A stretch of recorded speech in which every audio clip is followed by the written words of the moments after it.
И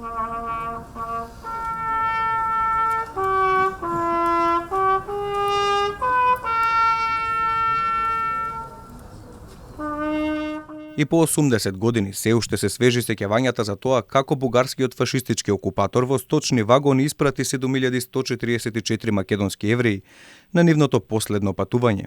88 годишната Шела Алтарац, единствената преживеана еврејка од Штип, не раскажува како на само 8 години присилно ја транспортирале кон логорот на смртта Треблинка. Kad su me šišali, su me pogodili u glavu i ja sam se onesvestila. Mama je vikala, sine, mislila, gde ću te ovde kopati, gde ću te kopati ovde, u logoru gde da te kopam. Kad sam se probudila, bila je sretna i presretna da sam preživjela. Ali eto, ostala sam sama, iz čitavog monopola. 19-годишните евреи од Македонија, Мартин и Лука, велат дека е важно секој да знае ни што поминале нивните предци, за грешките од историјата никогаш да не се повторат. Она што нивните дедовци им го раскажале, тие ќе го раскажуваат на своите деца. Моите предци живееле во Егејска Македонија, во пределот на Солун.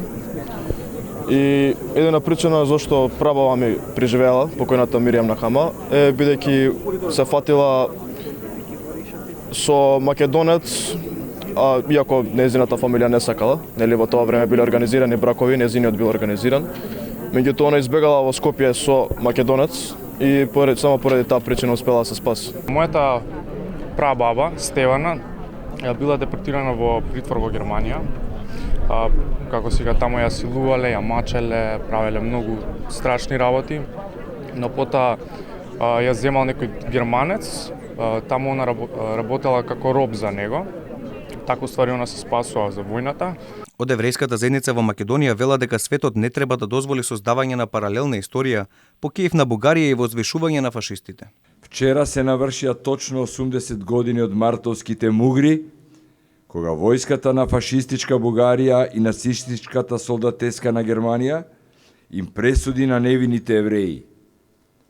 Хитлер, Мусолини, цар Борис III и останатите членови на злосторничката дружина од досхата на Третиот рајх решија да уништат 98% од еврејската популација во Македонија. Барајќи извинување од Софија, председателот Пендаровски прашува дали имаме право да смируваме нечија нечиста совест и да заборавиме со чии потписи беа евреите испратени во смрт. За да има помирување, треба да има извинување за улогата на профашистичката влада во Софија во тоа време во депортацијата на македонските евреи. Одбележувањето на 80 годишнината од депортацијата на македонските евреи почна со поворка на живите од музеот на град Скопје до Тутунски комбинат, а ќе заврши вечерва со комеморативен концерт во Националната опера и балет.